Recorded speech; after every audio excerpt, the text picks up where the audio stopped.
This is Jason with Guitar Center. We've got the Roland MX1 Mix Performer. I've got with me Brandon Ryan, product manager for Roland.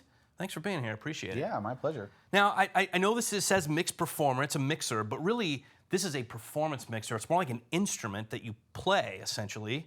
Let's get into it. What do we got here? It's really a mixer that's designed to be played like an instrument. So it's not like a front of house mixer or a line mixer in that sense. It's laid out with mutes on the bottom where the channels turn off when you don't want to hear them. Every button and knob has a singular function. It's designed to really be able to just reach up, turn a knob, and know what it does right away. Just to kind of go over the layout a little bit, it does have DJ style cue mixing, so you can select a channel, cue it in your headphones, and then either smoothly mix it in or just drop it in by killing the select button. These tone knobs up here can be tones or filter knobs. There's 10 different kinds, but they can also be panners.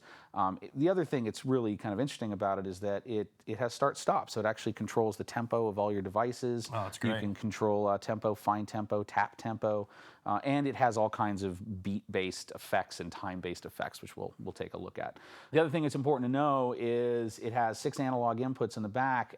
It can also connect to the computer, so you can send any number of tracks to any of the channels depending on the mode it's in.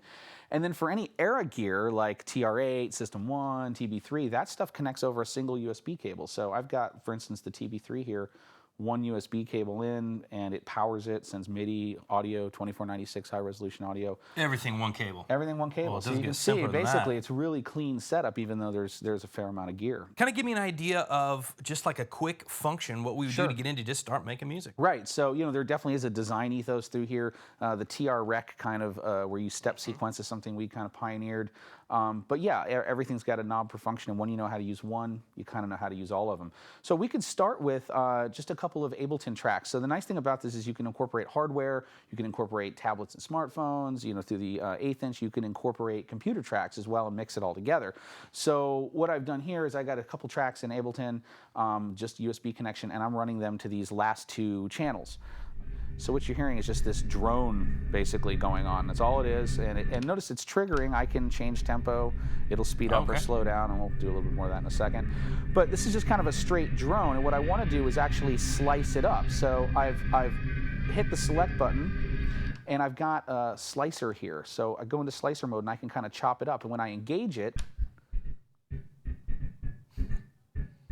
sounds like that. So I can do this to another channel here too. We'll mute that one. This is just kind of a long sweep, beat effects.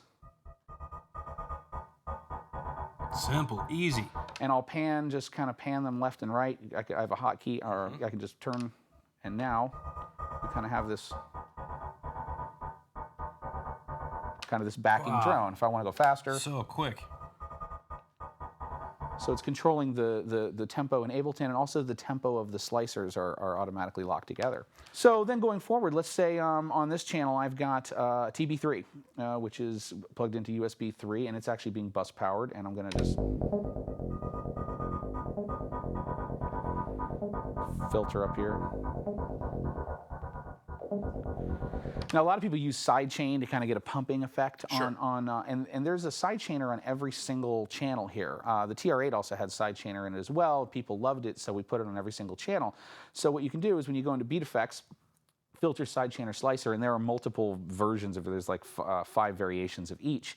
But if I go ahead and put the sidechainer in, and I'll go ahead and just program it, so it doesn't key off of a source. It keys off of whatever you program in. So you can actually tell it where you want the ducking, how much ducking. So, and then now if I wanted a slightly different algorithm, I could just hold this and little less severe. Quick and easy.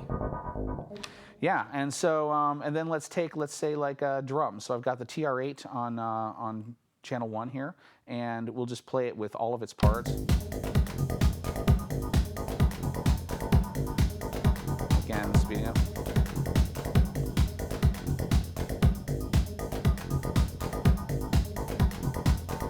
And then on this channel, you know, again, I've got all these beat effects. So in this case, I might want to actually just slice it up to make a more sparse pattern out of it. You know, sometimes you'll have patterns where, you know, maybe it's just emphasizing the 8th note or it cuts out certain parts. That's a full, this pattern has all the parts going on, all the hi-hats and everything. So maybe I want to do is just slice it up so that it's a little bit less, it's just kind of on 8th notes. And now we'll hear.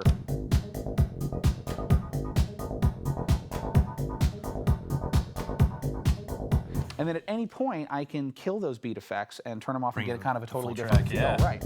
So.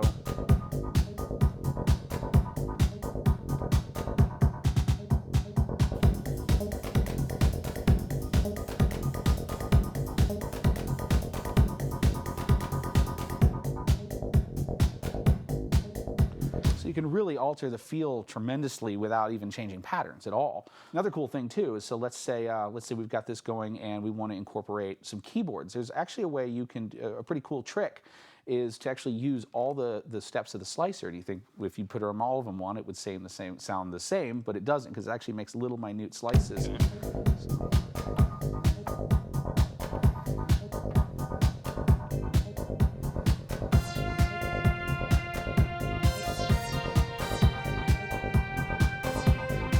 So that's how it sounds without any slicing. So I'm going to go ahead and just select that channel and just turn on all 16 slices and engage, and we get.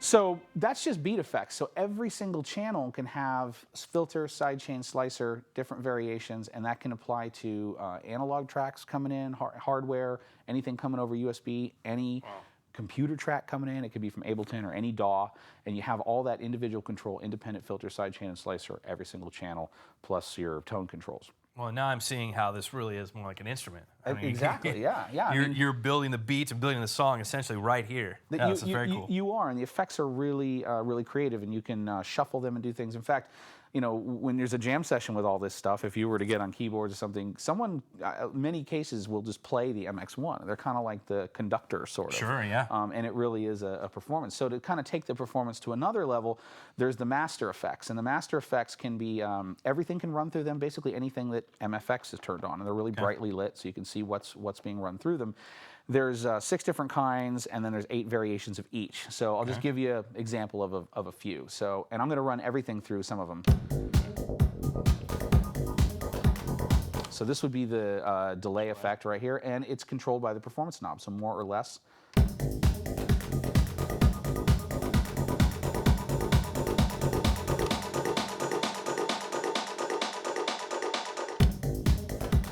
So really, really easy to control. Or maybe I want to apply, let's say, like a bit crusher, but I just want to do it to the bass part, nothing else. So.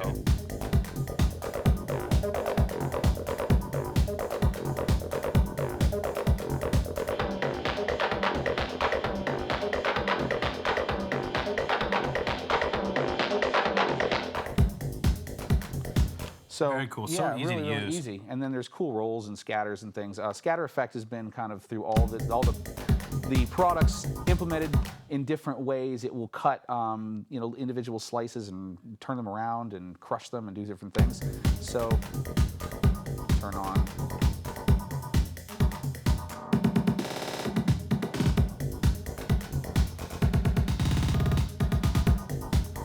So you can get.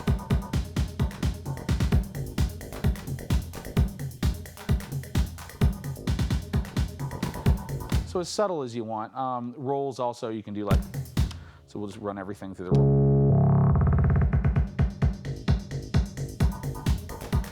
Or just. So here I'm not running the drums through the Master Effects, but everything else, so you can really mess things up without losing the categories are quite loose. I mean, there's oscillators in there, there's distortions, reverbs, all kinds of stuff.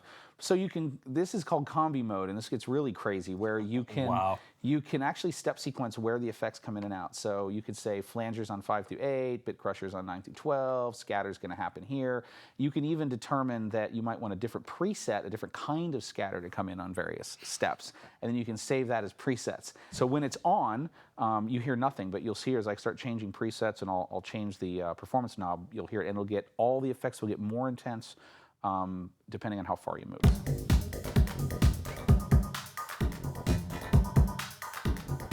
You can see it stepping through.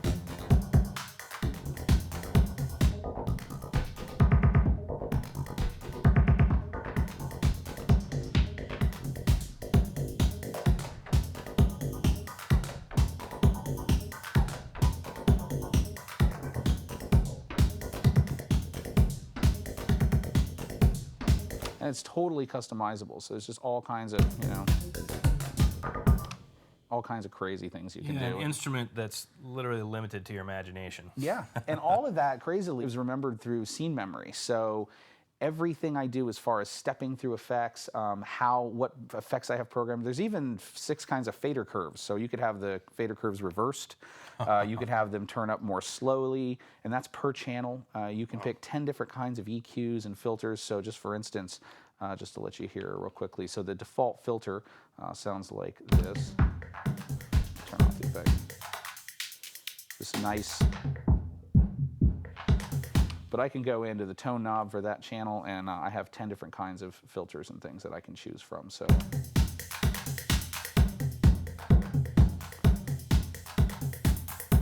EQ. So I could have like a high pass or something like that, and all that's remembered in scene memory also. So when you go to recall, or you could get 64 locations, when you go to recall something, everything about it changes. So you could do really dramatic stuff. And it'll do 18 channels back and forth between the computers. So if you don't have any error gear, a person can literally just run, they can freely route all of their tracks from, it comes with Ableton Live Lite, you can use it with any DAW, you can freely route all the tracks into these channels, use the side chainers, the slicers like we were just doing, use all the master effects, use the filters. So it really does take a totally in-the-box performance type thing to a whole other level just by adding this, because this is your mixer, it's your headphones, it's your effects, and it really is fun and dynamic on stage to play. The other thing is just for keyboard players. A lot of keyboard players will stuff a line mixer into their rig just so they can submix before they go to front of house. This is perfect for that because a lot of guys are using a hybrid of maybe hardware and software. You could run half your channels as software synths, half your channels as hardware synths, and then have all that instant tone tweaking, instantly kill any synth that you're not sure about, that's not supposed to be playing. You know what's muted. You can queue up a synth and the pad in your headphones and bring it right in. So it is, and then send sync to all of your your tempo syncable arpeggiators and delays and stuff like that.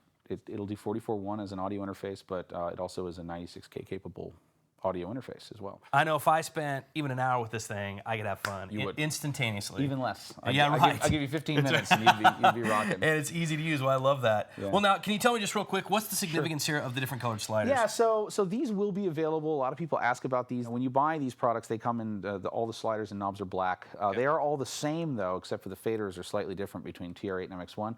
But anyway, these will be available from Roland as an accessory in the near future. So people will be able to get them. I set mine up so I know kind of what instruments are on what channels very easily. You could easily put some tape or something, but being able to customize is pretty cool, and it's actually very useful from a performance standpoint. Brandon, thanks for being here. My pleasure. Showing us this awesome instrument, which is really what it is. You've definitely shown us that here. This is the Roland MX1.